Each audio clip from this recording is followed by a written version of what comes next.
ಧರ್ಮಸ್ಥಳದಲ್ಲಿ ನೂರಾರು ಶವಗಳನ್ನು ಹೂತಿಟ್ಟಂಥ ಪ್ರಕರಣ ಈಗ ತಾರ್ಕಿಕ ಅಂತ್ಯ ಕಾಣುವ ಲಕ್ಷಣ ಕಾಣ್ತಾ ಇದೆ. ಈಗಾಗಲೇ ಪ್ರಕರಣದಲ್ಲಿ 6 ಜನ ಆರೋಪಿಗಳು ಅಂತ ಹೇಳಿ SIT ರಿಪೋರ್ಟ್ ಕೂಡ ಸಲ್ಲಿಕೆಯಾಗಿದೆ. ನಮ್ಮ ಜೊತೆಗೆ ಬಿಜೆಪಿಯ ಹಿರಿಯ ಶಾಸಕರಾದಂತಹ ಬಸನಗೌಡ ಪಾಟೀಲ್ ಯತ್ನಾಳ್ ಅವರು ಇದ್ದಾರೆ. ಅವ್ರನ್ನೇ ಮಾತಾಡ್ಸೋಣ ನಾವು ನೇರವಾಗಿ. ಸರ್, ಈಗ ಧರ್ಮಸ್ಥಳ ಪ್ರಕರಣ ತಾರ್ಕಿಕ ಅಂತ್ಯ ಕಾಣ್ತಾ ಇದೆ. ದೊಡ್ಡ ಮಟ್ಟದಲ್ಲಿ ಸದ್ದು ಮಾಡ್ತು. ಕೇವಲ ರಾಜ್ಯ ರಾಷ್ಟ್ರ ಅಷ್ಟಲ್ಲ, ಅಂತಾರಾಷ್ಟ್ರೀಯ ಮಟ್ಟದಲ್ಲಿ ಸದ್ದಾಯಿತು.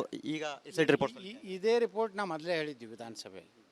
ಇದು ಎಲ್ಲ ವ್ಯವಸ್ಥಿತವಾಗಿ ಹಿಂದೂ ಧರ್ಮವನ್ನು ಟಾರ್ಗೆಟ್ ಮಾಡಿ ಶಬರಿಮಲೆ ಅಯ್ಯಪ್ಪ ಸ್ವಾಮಿ ದೇವಸ್ಥಾನ ಮೇಲೆ ಯಾವ ರೀತಿ ಕೆಲವೊಂದು ಹೆಣ್ಮಕ್ಳನ್ನು ಉಪಯೋಗ ಮಾಡಿಕೊಂಡು ಇದು ಮಾಡಿದ್ರು, ಅಪವಿತ್ರ ಮಾಡಲಿಕ್ಕೆ ಪ್ರಯತ್ನ ಮಾಡಿದ್ರು. ಶನಿ ಶಿಗ್ನಾಪುರದಲ್ಲಿ ಏನೋ ಒಂದು ಅಪವಿತ್ರ ಮಾಡಲಿಕ್ಕೆ ಪ್ರಯತ್ನ, ಅದೇ ದಾರಿಯಲ್ಲಿ ತಿರುಪತಿಯಲ್ಲಿ ಇವತ್ತು ಇದರದನ್ನು ಹಾಕುವಂಥದ್ದು ಏನು ಮಾಡಿದ್ದಾರೆ. ಆ ರೀತಿ ವ್ಯವಸ್ಥಿತವಾಗಿ ಧರ್ಮಸ್ಥಳನೂ ಒಂದು ಟಾರ್ಗೆಟ್ ಇದೆ. ಈಗ ಅಯೋಧ್ಯೆ ರಾಮ ಮಂದಿರ ಬಗ್ಗೆನೂ ಮುಸ್ಲಿಮರು ಕೆಲವೊಂದು ಲೀಡ್ರುಗಳು ಹೇಳಿಕೆ ಕೊಡ್ತಾ ಇದ್ದಾರೆ. ನಾವು ಒಂದಿಲ್ಲ ದಿವಸ ಮತ್ತು ಬಾಬ್ರಿ ಮಸೀದಿ ಕಟ್ತೀವಿ. ಇದ್ರ ಹಿಂದೆ ಎಲ್ಲ ಕಾಂಗ್ರೆಸ್ಸಿನ ಬೆಂಬಲ ಇದೆ. ಈಗ SIT ಅವರು ಯಾವಾಗ ಅವರು 8-10 ಕಡೆ ಅಡ್ಡದಾಗ ಶವ ಐತೈತೆ ಅಡ್ಡದಾಗನೇ ಅವನು ಸಿಕ್ಕಿಲ್ಲ ಅಂದ್ರೆ ಅಲ್ಲಿ ಕ್ಲೋಸ್ ಮಾಡಬೇಕಾಗಿತ್ತು. ಅವ ಹೇಳೋದಲ್ಲೆಲ್ಲ ಅಡ್ಕೋತೋದ್ರು, ಮುಂದುವರ್ಸಿದ್ರು. ಕಾರಣ ಸರ್ಕಾರದ ಒತ್ತಡ ಅಧಿಕಾರಿಗಳ ಮೇಲೆ. ಆ ಮುಖ್ಯ ಅಧಿಕಾರಿ ಏನಿದ್ರಲ್ಲ, ತನಿಖಾ ಅಧಿಕಾರಿಗಳು ಇಲ್ಲ ಇನ್ನೂ ಹೋಗಲಿ ಅವ್ರು ಹೇಳಿದ್ರು. ಅವಾಗ ಕಿವಿ ಮಾತು ಹೇಳಿದ್ರು ಹೋಮ್ ಮಿನಿಸ್ಟ್ರಿಗೆ, ಸರ್ ಇಲ್ಲಿ ಏನೂ ಇಲ್ಲ, ಇವರೆಲ್ಲ ನನ್ನ ಮಕ್ಕಳು ಅದಾರತ ಅವ್ರು ಹೇಳಿದ್ರು ಸಹಿತ ಇಲ್ಲ ಮಾಡಪ್ಪ, ಮ್ಯಾಗ ರಾಹುಲ್ ಗಾಂಧಿ ಪ್ರೆಷರ್ ಇದೆ ಅಂತೇಳಿ ಮಾಡಿಸಿದ್ರು. ಇವತ್ತು SIT ಸತ್ಯವಾದಂಥ ವರದಿ ಕೊಟ್ಟಿದೆ. ಯಾವುದೇ ಆಡಳಿತ ಪಕ್ಷದ ಒತ್ತಡಕ್ಕೆ ಮಣಿಯದೆ ಇವತ್ತು SIT ಏನು ತನ್ನ ಪೊಲೀಸ್ ಇಲಾಖೆ ಕರ್ನಾಟಕದಲ್ಲಿ ಎಷ್ಟು ಗಟ್ಟಿಯಾಗಿದೆ ಅನ್ನೋದಕ್ಕೆ ಈ SIT ವರದಿ ನೋಡಿದ್ರೆ, ಯಾರೋ ಹೇಳೋದು ಕಾರಣಕ್ಕೆ, ಒಂದು ಸರ್ಕಾರ ಹೇಳೋ ಕಾರಣಕ್ಕೆ ನಾವು ವರದಿ ಕೊಡೋದಿಲ್ಲ ಅಂತೇಳಿ SIT ಅವ್ರು ಕೊಟ್ಟಾರೆ.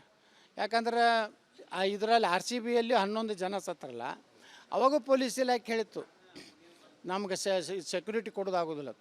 ಅವಾಗೂ ಅವ್ರ ಮ್ಯಾಗೇ ಹಾಕಿಬಿಟ್ರು ಸಿದ್ದರಾಮಯ್ಯ, DK ಶಿವಕುಮಾರು, ಹೋಮ್ ಮಿನಿಸ್ಟ್ರು. ಪೊಲೀಸರದೇ ತಪ್ಪತ್ತು ಹೇಳಿಬಿಟ್ರು. ಪೊಲೀಸರು ಹೇಳಿದ್ದೇನು ಅದ್ರಾಗ ನಮ್ಮ ವಿರೋಧ ಪಕ್ಷದವರು ಅವ್ರನ್ನೇ ಬೆನ್ನು ಹತ್ತಿದ್ರು.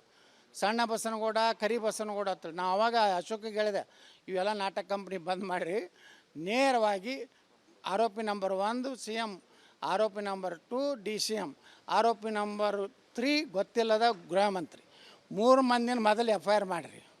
ಇವರು 3 ಜನರ ಸಲುವಾಗಿ ಅನಿವಾರ್ಯವಾಗಿ ಪೊಲೀಸರು, ಪಾಪ ಪೊಲೀಸ್ ಕಮಿಷನರು ಅವ್ರು ಸಸ್ಪೆಂಡ್ ಮಾಡೋದು, ಇನ್ನೂ 2 ಅಧಿಕಾರಿಗಳನ್ನ ಸಸ್ಪೆಂಡ್ ಮಾಡೋದು. ಅವ್ರದ್ದೇನು ತಪ್ಪೈತಿ ರೀ? ದಯಾನಂದ್ ಅವ್ರದ್ದೇನು ತಪ್ಪೈತಿ? ಅವ್ರು ಮೊದಲೇ ಹೇಳಿದ್ರು ನಮ್ಗೆ ಸೆಕ್ಯೂರಿಟಿ ಆಗೋದಿಲ್ಲ ಅಂತೇಳಿ. ಮಾಡಯ್ಯ, ನಾನು ಹೇಳ್ತೀನಿ ಮುಖ್ಯಮಂತ್ರಿ ಅಂದ್ರೆ ಏನದು? ಅದೇನು ಇದು ಏನು ಅವ್ರ ಊರಾಗಿನ ಏನೋ ಆಡ್ತಾರಲ್ಲ ಸಿದ್ದರಾಮಯ್ಯ, ಅದ್ರ ಆಟ ಇದು. 11 ಜನ ಹಸುನುಗಿದ್ರಲ್ಲ, ಅಲ್ಲಿ ಸಾಯ್ತಾ ಇದ್ದರು ಯಾರು ಜನ. ಇನ್ನು ಮ್ಯಾಕ್ ಕೂತು ಅದಕ್ಕೆ ಪಾರಿತೋಷಕ್ಕೆ ಬೆಲ್ಲ ಕೊಡ್ತಾಯಿದ್ದ ನಮ್ಮ DCM. ಇದು ಸರ್ಕಾರದ ವೈಖರಿ, ಇದು ಸಂಪೂರ್ಣ ವಿಫಲ ಆಗಿದೆ. ಇವತ್ತು SIT ಏನು ಒಳ್ಳೆಯ ಒಂದು ಇದು ಕೆಲಸ ಮಾಡ್ಯಾರ, ಇಲ್ಲಾಂದ್ರೆ ಭಾಳ ದೊಡ್ಡ ಕೆಟ್ಟ ಸಂದೇಶ ಹೋಗ್ತಿತ್ತು. SIT ಸಹಿತ ಭಾರತದ ಸನಾತನ ಧರ್ಮ ರಕ್ಷಣೆ ಮಾಡುವಂಥ ಕೆಲಸ ಮಾಡ್ಯಾರೆ. ಅವ್ರಿಗೆ ನಾವು ಹೃದಯಪೂರ್ವಕದ ಅಭಿನಂದನೆ ಸಲ್ಲಿಸ್ತೀನಿ. ರಿಪೋರ್ಟ್ ಕೊಟ್ಟರು, ಆದರೆ ಈಗ ಧರ್ಮಸ್ಥಳ ಒಂದು ಧಾರ್ಮಿಕ ಕ್ಷೇತ್ರಕ್ಕೆ ಆಗಿರ್ತಕ್ಕಂಥ ಡ್ಯಾಮೇಜನ್ನು ಯಾರು ಕಟ್ಕೊಡ್ತಾರೆ ಅಂತ? ರಾಹುಲ್ ಗಾಂಧಿನೇ ಕಟ್ಕೊಡ್ಬೇಕು. ಆ ಹುಚ್ಚನ ಮಾತು ಕೇಳಿ ಇವ್ರು ರಾಜ್ಯ ಸರ್ಕಾರದ ಅವರು ಈಟದ ನಾವು ಮಲ್ಲಿಕಾರ್ಜುನ್ ಖರ್ಗೆ ಅವರು ಮೊದಲ ಸಲ ವಿಧಾನಸಭೆ ಪ್ರವೇಶ ಮಾಡಿದಾಗ 2 ವರ್ಷ ನಾವಿದ್ದ. ಈಗ ನಾನು ಹೈಕಮಾಂಡ್ ಅಂತಾರೆ, ಎಲ್ಲಿಗೆ ಬಂದಿದ್ದ ಹಣೆ ಬರ. ಖರ್ಗೆ ಅಂತ ಒಬ್ಬ ಸೀನಿಯರ್ ಮೋಸ್ಟ್ ಲೀಡ್ರ್ ನಮ್ಮ ರಾಜ್ಯದವ್ರು ಹೆಮ್ಮೆ ಪಡ್ತೀವಿ. ಆದರೆ ಆ ಹುಚ್ಚನ ಮಾತನ್ನು ಕೇಳಿ ಒಂದು ಇತಿಮಿತಿ ಕೇಳಬೇಕಲ್ಲ. ಯಾವುದೇ ನಿರ್ಣಯ, ಯಾವುದೇ ಒಂದು ಸರ್ಕಾರ ಇರಲಿ, ಯಾವುದೇ ಪಕ್ಷ ಇರಲಿ, ಅವರು ಮೆಚ್ಯೂರ್ಡ್ ಇದ್ದಂಥ ಒಂದೇನು ಬುದ್ಧಿ ಇದ್ದಂಥ ಒಬ್ಬ ಲೀಡ್ರನ್ನ ಇಟ್ಕೋಬೇಕು. ಇಂಥ ಲೀಡ್ರನ್ನ ಕೈಯಾಗ ನಾವು ಹೈಕಮಾಂಡ್ ಅಂದರೆ ಕಾಂಗ್ರೆಸ್ ದುಸ್ಥಿತಿ ಆಗೈತಿ. ಬಿಹಾರ್ನಾಗ ಹೆಂಗೆ ಸೋತರು, ಇನ್ನು ಇಡೀ ದೇಶದಲ್ಲೇ ನನಗನ್ನಿಸ್ತದೆ ಮಲ್ಲಿಕಾರ್ಜುನ್ ಖರ್ಗೆ ಅವರೇ ಕೊನೆಯ AICC ಪ್ರೆಸಿಡೆಂಟ್ರಾಗ್ತಾರೆ. ಮುಂದೆ ಅದು ಪೂರ್ತಿ ವಿಸರ್ಜನೆ ಆಗುತ್ತೆ. SITಗೆ ಕೊಟ್ಟಿದ್ದು ನಿಜಕ್ಕೂ ಕೂಡ SITಗೆ ಪಾಪ ಪೊಲೀಸ್ ಅಧಿಕಾರಿಗಳ ಮೇಲೆ ಭಾಳ ಪ್ರೆಷರ್ ಮಾಡಿ ಏನಾದರೂ ಒಂದು ತುಣುಕು ಒಂದು ಎಲ್ಲೂ ಸಿಗಲಪ್ಪ ಅಂತ ಹೇಳಿದರು. ಅವ್ರು ಏನೂ ಸಿಗ್ಲಿಕ್ಕಂದ್ರೆ ಏನು ಮಾಡ್ಬೇಕು ಅಧಿಕಾರಿಗಳು? ಏನು ಬೇರೆ ಕಡೆಯಿಂದ ಎಲ್ಲೂ ತಂದು ಅಲ್ಲಿ ಹಾಕ್ಲಕ್ಕವ ಅದನ್ನೂ ಪ್ರಯತ್ನ ಮಾಡ್ಯಾರ. ಆದ್ರೆ ಪೊಲೀಸ್ ಇಲಾಖೆದವ್ರು ಒಪ್ಪಿಲ್ಲ. ಭಾಳ ಟೈಟ್ ಸೆಕ್ಯೂರಿಟಿ ಇದ್ದಿದ್ದರಿಂದ ಇಂಥ ಕುತಂತ್ರ ಮಾಡಲಿಕ್ಕಾಗಲಿ. ಯಾಕಂದ್ರೆ ಯಾವುದೋ ಒಂದು ಹಣ ತಂದು ಉಗುಳ್ತಿದ್ರು ಒಟ್ಟಿಗೆ. ಒಂದು ಯಾವುದಾದ್ರು ಒಂದು ಅಸ್ಥಿ ಪಂಜರ ಮೆಡಿಕಲ್ ಕಾಲೇಜ್ನಾಗ ಸಿಗ್ತಾವೆ, ಅದನ್ನು ತಂದು ಒಳಗೆ ಹಾಕಿ ಮುಚ್ಚಿ ಇಲ್ಲಿ ಸಿಕ್ತತ್ ಹೇಳ್ತಿದ್ರು. ಇವ್ರ ಮಾತು ಕೇಳಿದ್ರೆ ಅದು ಪೊಲೀಸರು ಅದನ್ನು ಮಾಡಿಲ್ಲ. ಈ ಚಾರ್ಜ್ ಶೀಟಲ್ಲಿ ಆಗಿರ್ತಕ್ಕಂಥ 6 ಜನ ಆರೋಪಿಗಳಂದ್ರೆ ಅಷ್ಟೇ ಅಂತೀರ ಅಥವಾ ಇದರಿಂದ ಇನ್ನೂ ಯಾರು ಮಾಸ್ಟರ್ ಬ್ರೈನ್ ಇದ್ರ ಅಂತ? ಇಟ್ಲಿಯಿಂದ ಮಾಸ್ಟರ್ ಬ್ಯಾಂಡ್ ಅದ. ಅದರಿಂದ ದಿಲ್ಲಿ ನಿರ್ದೇಶನದ ಮ್ಯಾಗ ಬೆಂಗಳೂರಿನಾಗ ಈ ಮುಖ್ಯಮಂತ್ರಿ ಉಪಮುಖ್ಯಮಂತ್ರಿ ಗೃಹಮಂತ್ರಿ ಮಾಡಿದಂಥ ಹಿಂದೂ ಸಮಾಜದ ಮೇಲೆ ಧರ್ಮಸ್ಥಳದ ಮೇಲೆ ವೀರೇಂದ್ರ ಹೆಗಡೆ ಅವ್ರನ್ನ ಅಪಮಾನ ಮಾಡಲಿಕ್ಕೆ ಮಾಡಿದಂಥ ಷಡ್ಯಂತ್ರ. ವಿಸ್ತೃತ ತನಿಖೆ ಆಗಿದೆಯಾ ಆಗಿದ್ರೆ ಮತ್ತೀಗ ಎಷ್ಟೊಂದೆಲ್ಲ ಹೇಳ್ತೀರಾ? ಆಗುವುದೇ ಇಲ್ಲ. ಇದು ಕೇಂದ್ರ ಸರ್ಕಾರನೇ ಮಧ್ಯಸ್ಥಗೊಳಿಸಿ ಇದನ್ನು CBI ಕೊಟ್ಬಿಡಬೇಕು. ಅವಾಗ ಇವರೆಲ್ಲರೂ ಬಣ್ಣ ಹೊರಗೆ ಬರ್ತದೆ. ತಾವು ಕೂಡ ಆಗ್ರಹ ಮಾಡ್ತೀರಿ? ನಾನು ಆಗ್ರಹ ಮಾಡ್ತೇನೆ, CBI ಕೊಡಬೇಕು ಇದನ್ನು, ಇಷ್ಟಕ್ಕೆ ಬಿಡಬಾರ್ದು. ಯಾಕಂದ್ರೆ ಕ್ಲಿಯರ್ ಕಟ್ಟಾಗಿ ಪೊಲೀಸ್ SIT ಪೊಲೀಸ್ ಅಧಿಕಾರಿಗಳು ಹೇಳ್ಯಾರ, ಇದರೊಳಗೆ ಎಲ್ಲನೂ ವ್ಯವಸ್ಥಿತವಾಗಿ ಸಂಚು ರೂಪಿಸ್ಯಾರತ್ತ ಪೊಲೀಸ್ ಇಲಾಖೆ ತಮ್ಮನ್ನ ಮೊದಲ ವರದಿ ಒಳಗೆ ಹೇಳೈತಲ್ಲ, ಹೇಳಿದ್ಮ್ಯಾಗ ಈಗ CBI ಕೊಟ್ಬಿಡ್ರಿ. ಇದು ಯಾಕಂದ್ರೆ ಇಂಟರ್ನ್ಯಾಷನಲ್ ಲಿಂಕ್ ಐತಿ ಇದಕ್ಕೆ. ಇದು ಬರೀ ಕರ್ನಾಟಕ ಸೀಮಿತ ಇಲ್ಲ, ಇದರೊಳಗೆ ದಿಲ್ಲಿ ಇನ್ವಾಲ್ವ್ ಇದೆ, ಇಟ್ಲಿ ಇನ್ವಾಲ್ವ್ ಇದೆ. ಈ ಮೂರೂ ತನಿಖೆ ಮಾಡಲಿಕ್ಕೆ ಅಧಿಕಾರ ಇರೋದು CBI. ಆ CBI ಕೊಟ್ಟರೆ ಇಡೀ ಈ ಕಾಂಗ್ರೆಸ್ಸಿನ ಬಣ್ಣ ಹೊರಗೆ ಬರ್ತದೆ. Thank you so much sir. Sir, ಇದಿಷ್ಟು ಕೂಡ ಹಿರಿಯ ಶಾಸಕರಂತಹ ಬಸನಗೌಡ ಪಾಟೀಲ್ ಯತ್ನಾಳ್ ಅವರ ಮಾತು. ಅವ್ರು ಹೇಳುವಂತೆ ಕೇವಲ 6 ಜನಗಳಿಂದ ಅಂತ ಹೇಳಿ ಏನು ಆರೋಪ ಮಾಡಿದ್ದಾರೆ, ಅದು ಅಷ್ಟೇ ಅಲ್ಲ, ಇಲ್ಲಿ ಇಟಲಿಯಿಂದ ದೆಹಲಿಯವರೆಗೂ ಕೂಡ ಈ ಪ್ರಕರಣದಲ್ಲಿ ಮಾಸ್ಟರ್ ಮೈಂಡ್ಗಳು ಭಾಗಿಯಾಗಿದ್ದಾರೆ ಅಂತಕ್ಕಂಥ ಮಾತನ್ನು ಹೇಳಿರ್ತಕ್ಕಂಥದ್ದು. ಹೀಗಾಗಿ ತನಿಖೆಯನ್ನು ಕೇವಲ SIT ಅಷ್ಟೇ ಸೀಮಿತಗೊಳಿಸಬಾರ್ದು, ಇದನ್ನು CBI ತನಿಖೆಗೂ ಕೂಡ ಕೊಡಬೇಕು. CBI ತನಿಖೆಗೆ ಆಗ್ರಹ ಮಾಡ್ತಾ ಇರ್ತಕ್ಕಂಥದ್ದು ಕೂಡ ಏನು ಬಸನಗೌಡ ಪಾಟೀಲ್ ಯತ್ನಾಳ್ ಅವರು CBI ತನಿಖೆ ಕೂಡ ಆಗ್ರಹವನ್ನು ಮಾಡಿದ್ದಾರೆ. ನೋಡೋಣ ಈ ಪ್ರಕರಣ ಇಷ್ಟಕ್ಕೆ ತಾರ್ಕಿಕ ಅಂತ್ಯ ಕಾಣುತ್ತಾ ಅಥವಾ ಮತ್ತೆ ಇನ್ನು ಏನಾದರೂ ನ್ಯಾಷನಲ್ ಲೆವೆಲ್ ಏಜೆನ್ಸಿಗಳಿಂದ ಏನೋ ತನಿಖೆ ಆಗುತ್ತಾ ಅನ್ನೋದನ್ನು. ಕ್ಯಾಮ್ರಾ ಪರ್ಸನ್ ಮಂತೇಶ್ ಜೊತೆ ಸುರೇಶ್, ರಿಪಬ್ಲಿಕ್ ಕನ್ನಡ, ಬೆಳಗಾವಿ. ಧರ್ಮಸ್ಥಳದಲ್ಲಿ 100 ಶವಗಳನ್ನು ಹೂತಿಟ್ಟಂಥ ಪ್ರಕರಣ ಈಗ ತಾರ್ಕಿಕ ಅಂತ್ಯ ಕಾಣುವ ಲಕ್ಷಣ ಕಾಣ್ತಾ ಇದೆ. ಈಗಾಗಲೇ ಪ್ರಕರಣದಲ್ಲಿ 6 ಜನ ಆರೋಪಿಗಳು ಅಂತ ಹೇಳಿ SIT ರಿಪೋರ್ಟ್ ಕೂಡ ಸಲ್ಲಿಕೆಯಾಗಿದೆ. ನಮ್ಮ ಜೊತೆಗೆ ಬಿಜೆಪಿಯ ಹಿರಿಯ ಶಾಸಕರಾದಂತಹ ಬಸನಗೌಡ ಪಾಟೀಲ್ ಯತ್ನಾಳ್ ಅವರು ಇದ್ದಾರೆ, ಅವ್ರನ್ನೇ ಮಾತಾಡ್ಸೋಣ ನೇರವಾಗಿ. ಸರ್, ಈಗ ಧರ್ಮಸ್ಥಳ ಪ್ರಕರಣ ತಾರ್ಕಿಕ ಅಂತ್ಯ ಕಾಣ್ತಾ ಇದೆ. ದೊಡ್ಡ ಮಟ್ಟದಲ್ಲಿ ಸದ್ದು ಮಾಡ್ತು, ಕೇವಲ ರಾಜ್ಯ ರಾಷ್ಟ್ರ ಅಷ್ಟಲ್ಲ ಅಂತಾರಾಷ್ಟ್ರೀಯ ಮಟ್ಟದಲ್ಲಿ ಸದ್ದಾಯಿತು. ಈಗ SIT ರಿಪೋರ್ಟ್ ಇದೇ ರಿಪೋರ್ಟ್ ನಾವು ಮೊದಲೇ ಹೇಳಿದ್ವಿ ವಿಧಾನಸಭೆಯಲ್ಲಿ. ಇದು ಎಲ್ಲ ವ್ಯವಸ್ಥಿತವಾಗಿ ಹಿಂದೂ ಧರ್ಮವನ್ನು ಟಾರ್ಗೆಟ್ ಮಾಡಿ ಶಬರಿಮಲೆ ಅಯ್ಯಪ್ಪ ಸ್ವಾಮಿ ದೇವಸ್ಥಾನ ಮೇಲೆ ಯಾವ ರೀತಿ ಕೆಲವೊಂದು ಹೆಣ್ಮಕ್ಕಳನ್ನು ಉಪಯೋಗ ಮಾಡಿಕೊಂಡು ಇದು ಮಾಡಿದ್ರು, ಅಪವಿತ್ರ ಮಾಡಲಿಕ್ಕೆ ಪ್ರಯತ್ನ ಮಾಡಿದ್ರು. ಶನಿ ಶಿಗ್ನಾಪುರದಲ್ಲಿ ಏನೋ ಒಂದು ಅಪವಿತ್ರ ಮಾಡಲಿಕ್ಕೆ ಪ್ರಯತ್ನ, ಅದೇ ದಾರಿಯಲ್ಲಿ ತಿರುಪತಿಯಲ್ಲಿ ಇವತ್ತು ಇದರದನ್ನು ಹಾಕುವಂಥದ್ದು ಏನು ಮಾಡಿದ್ದಾರೆ. ಆ ರೀತಿ ವ್ಯವಸ್ಥಿತವಾಗಿ ಧರ್ಮಸ್ಥಳನೂ ಒಂದು ಟಾರ್ಗೆಟ್ ಇದೆ.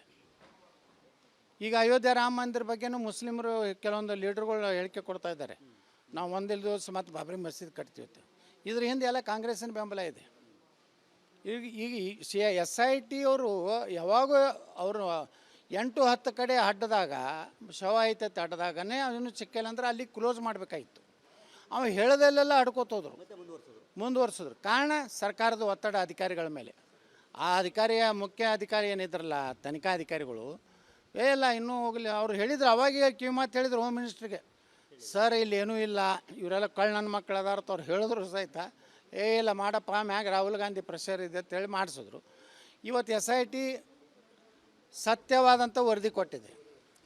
ಯಾವುದೇ ಆಡಳಿತ ಪಕ್ಷದ ಒತ್ತಡಕ್ಕೆ ಮಣಿಯದೆ ಇವತ್ತು SIT ತನ್ನ ಪೊಲೀಸ್ ಇಲಾಖೆ ಕರ್ನಾಟಕದಲ್ಲಿ ಎಷ್ಟು ಗಟ್ಟಿಯಾಗಿದೆ ಅನ್ನೋದಕ್ಕೆ ಈ SIT ವರದಿ ನೋಡಿದ್ರೆ, ಯಾರೋ ಹೇಳೋದು ಕಾರಣಕ್ಕೆ, ಒಂದು ಸರ್ಕಾರ ಹೇಳೋ ಕಾರಣಕ್ಕೆ ನಾವು ವರದಿ ಕೊಡೋದಿಲ್ಲ ಅಂತೇಳಿ SIT ಅವ್ರು ಕೊಟ್ಟಾರೆ.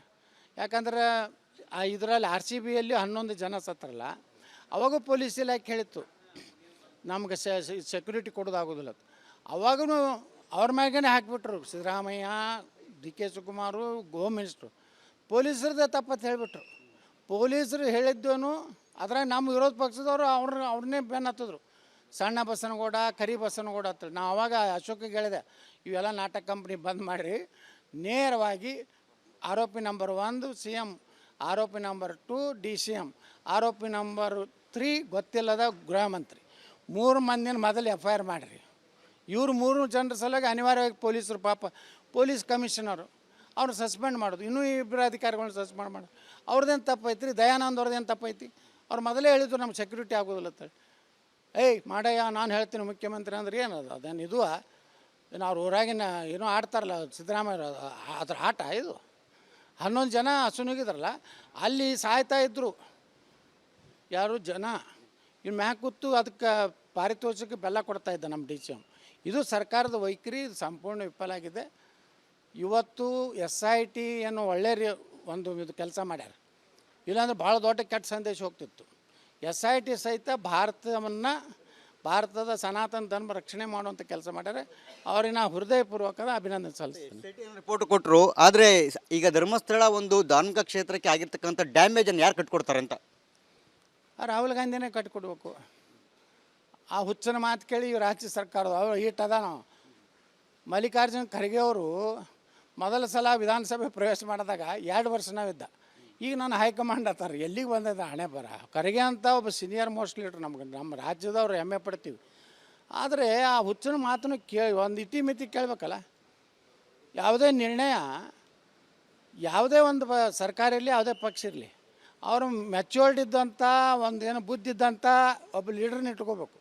ಇಂಥ ಲೀಡ್ರನ್ನ ಕೈಯಾಗ ನಾವು ಹೈಕಮಾಂಡ್ ಅಂದರೆ ಕಾಂಗ್ರೆಸ್ ದುಸ್ಥಿತಿ ಆಗೈತಿ. ಬಿಹಾರ್ನಾಗ ಹೆಂಗೆ ಸೋತರು ಇನ್ನು ಇಡೀ ದೇಶದಲ್ಲೇ ನನಗನ್ಸದೆ ಮಲ್ಲಿಕಾರ್ಜುನ ಖರ್ಗೆ ಅವರೇ ಕೊನೆಯ AICC ಪ್ರೆಸಿಡೆಂಟ್ರ್ ಆಗ್ತಾರೆ. ಮುಂದೆ ಅದು ಪೂರ್ತಿ ವಿಸರ್ಜನೆ ಆಗೋಗ್ತದೆ. SITಗೆ ಕೊಟ್ಟಿದ್ದು ನಿಜಕ್ಕೂ ಕೂಡ SITಗೆ ಪಾಪ ಪೊಲೀಸ್ ಅಧಿಕಾರಿಗಳ ಮೇಲೆ ಭಾಳ ಪ್ರೆಷರ್ ಮಾಡಿ ಏನಾದರೂ ಒಂದು ತುಣುಕು ಒಂದು ಎಲುವು ಸಿಗಲಪ್ಪ ಅಂತ ಹೇಳಿದರು. ಅವ್ರು ಏನೂ ಸಿಗ್ಲಿಕ್ಕಂದ್ರೆ ಏನು ಮಾಡ್ಬೇಕು ಅಧಿಕಾರಿಗಳು? ಏನು ಬೇರೆ ಕಡೆಯಿಂದ ಎಲ್ಲೂ ತಂದು ಅಲ್ಲಿ ಹಾಕ್ಲಕ್ಕವ ಅದನ್ನೂ ಪ್ರಯತ್ನ ಮಾಡ್ಯಾರ. ಆದ್ರೆ ಪೊಲೀಸ್ ಇಲಾಖೆದವ್ರು ಒಪ್ಪಿಲ್ಲ. ಭಾಳ ಟೈಟ್ ಸೆಕ್ಯೂರಿಟಿ ಇದ್ದಿದ್ದರಿಂದ ಇಂಥ ಕುತಂತ್ರ ಮಾಡಲಿಕ್ಕಾಗಲಿ. ಯಾಕಂದ್ರೆ ಯಾವುದೋ ಒಂದು ಹಣ ತಂದು ಉಗುಳ್ತಿದ್ರು ಟೊತ್ತಿಗೆ. ಯಾವುದಾದ್ರು ಒಂದು ಅಸ್ಥಿ ಪಂಜರ ಮೆಡಿಕಲ್ ಕಾಲೇಜ್ನಾಗ ಸಿಗ್ತಾವೆ, ಅದನ್ನು ತಂದು ಒಳಗೆ ಹಾಕಿ ಮುಚ್ಚಿ ಇಲ್ಲಿ ಸಿಕ್ತತ್ ಹೇಳ್ತಿದ್ರು. ಇವ್ರ ಮಾತು ಕೇಳಿದ್ರೆ ಅದು ಪೊಲೀಸರು ಅದನ್ನು ಮಾಡಿಲ್ಲ. ಈ ಚಾರ್ಜ್ ಶೀಟಲ್ಲಿ ಆಗಿರ್ತಕ್ಕಂಥ 6 ಜನ ಆರೋಪಿಗಳಿಂದ ಅಷ್ಟೇ ಅಂತೀರ, ಅಥವಾ ಇದರಿಂದ ಇನ್ನೂ ಯಾರು ಮಾಸ್ಟರ್ ಬ್ರೈನ್ ಇದ್ರ ಅಂತ? ಇಟ್ಲಿಯಿಂದ ಮಾಸ್ಟರ್ ಬ್ರೈನ್ ಅದು. ಅದರಿಂದ ದಿಲ್ಲಿ ನಿರ್ದೇಶನದ ಮ್ಯಾಗ ಬೆಂಗಳೂರಿನಾಗ ಈ ಮುಖ್ಯಮಂತ್ರಿ, ಉಪಮುಖ್ಯಮಂತ್ರಿ, ಗೃಹ ಮಂತ್ರಿ ಮಾಡಿದಂಥ ಹಿಂದೂ ಸಮಾಜದ ಮೇಲೆ, ಧರ್ಮಸ್ಥಳದ ಮೇಲೆ ವೀರೇಂದ್ರ ಹೆಗಡೆ ಅವ್ರನ್ನ ಅಪಮಾನ ಮಾಡಲಿಕ್ಕೆ ಮಾಡಿದಂಥ ಷಡ್ಯಂತ್ರ.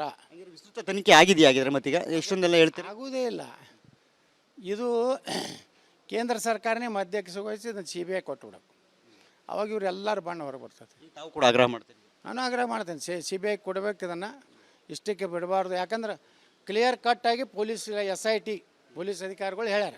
ಇದರೊಳಗೆ ಎಲ್ಲನೂ ವ್ಯವಸ್ಥಿತವಾಗಿ ಸಂಚು ರೂಪಿಸ್ಯಾರತ್ತ ಪೊಲೀಸ್ ಇಲಾಖೆ ತಮ್ಮನ್ನ ಮೊದಲ ವರದಿ ಒಳಗೆ ಹೇಳೈತಲ್ಲ. ಹೇಳಿದ್ಮ್ಯಾಗ ಈಗ CBI ಕೊಟ್ಬಿಡ್ರಿ. ಇದು ಯಾಕಂದ್ರೆ ಇಂಟರ್ನ್ಯಾಷನಲ್ ಲಿಂಕ್ ಐತಿ ಇದಕ್ಕೆ. ಇದು ಬರೀ ಕರ್ನಾಟಕ ಸೀಮಿತ ಇಲ್ಲ, ಇದರೊಳಗೆ ದಿಲ್ಲಿ ಇನ್ವಾಲ್ವ್ ಇದೆ, ಇಟ್ಲಿ ಇನ್ವಾಲ್ವ್ ಇದೆ. ಈ 3 ತನಿಖೆ ಮಾಡಲಿಕ್ಕೆ ಅಧಿಕಾರ ಇರೋದು CBI. ಆ CBI ಕೊಟ್ಟರೆ ಇಡೀ ಈ ಕಾಂಗ್ರೆಸ್ಸಿನ ಬಣ್ಣ ಹೊರಗೆ ಬರ್ತದೆ. Thank you so much sir. Sir, ಇದಿಷ್ಟು ಕೂಡ ಹಿರಿಯ ಶಾಸಕರಂತಹ ಬಸನಗೌಡ ಪಾಟೀಲ್ ಯತ್ನಾಳ್ ಅವರ ಮಾತು. ಅವ್ರು ಹೇಳುವಂತೆ ಕೇವಲ 6 ಜನಗಳನ್ನ ಅಂತ ಹೇಳಿ ಏನು ಆರೋಪ ಮಾಡಿದ್ದಾರೆ, ಅದು ಅಷ್ಟೇ ಅಲ್ಲ, ಇಲ್ಲಿ ಇಟಲಿಯಿಂದ ದೆಹಲಿಯವರೆಗೂ ಕೂಡ ಈ ಪ್ರಕರಣದಲ್ಲಿ ಮಾಸ್ಟರ್ ಮೈಂಡ್ಗಳು ಭಾಗಿಯಾಗಿದ್ದಾರೆ ಅಂತಕ್ಕಂಥ ಮಾತನ್ನು ಹೇಳಿರ್ತಕ್ಕಂಥದ್ದು. ಹೀಗಾಗಿ ತನಿಖೆಯನ್ನು ಕೇವಲ SIT ಅಷ್ಟೇ ಸೀಮಿತಗೊಳಿಸಬಾರ್ದು, ಇದನ್ನು CBI ತನಿಖೆಗೂ ಕೂಡ ಕೊಡಬೇಕು. CBI ತನಿಖೆಗೆ ಆಗ್ರಹ ಮಾಡ್ತಾ ಇರ್ತಕ್ಕಂಥದ್ದು ಕೂಡ ಏನು ಬಸನಗೌಡ ಪಾಟೀಲ್ ಯತ್ನಾಳ್ ಅವರು CBI ತನಿಖೆ ಕೂಡ ಆಗ್ರಹವನ್ನು ಮಾಡಿದ್ದಾರೆ. ನೋಡೋಣ ಈ ಪ್ರಕರಣ ಇಷ್ಟಕ್ಕೆ ತಾರ್ಕಿಕ ಅಂತ್ಯ ಕಾಣುತ್ತಾ, ಅಥವಾ ಮತ್ತೆ ಇನ್ನು ಏನಾದರೂ ನ್ಯಾಷನಲ್ ಲೆವೆಲ್ ಏಜೆನ್ಸಿಗಳಿಂದ ಏನಾದರೂ ತನಿಖೆ ಆಗುತ್ತಾ ಅನ್ನೋದನ್ನು. ಕ್ಯಾಮ್ರಾ ಪರ್ಸನ್ ಮಾಂತೇಶ್ ಜೊತೆ ಸುರೇಶ್, ರಿಪಬ್ಲಿಕ್ ಕನ್ನಡ, ಬೆಳಗಾವಿ.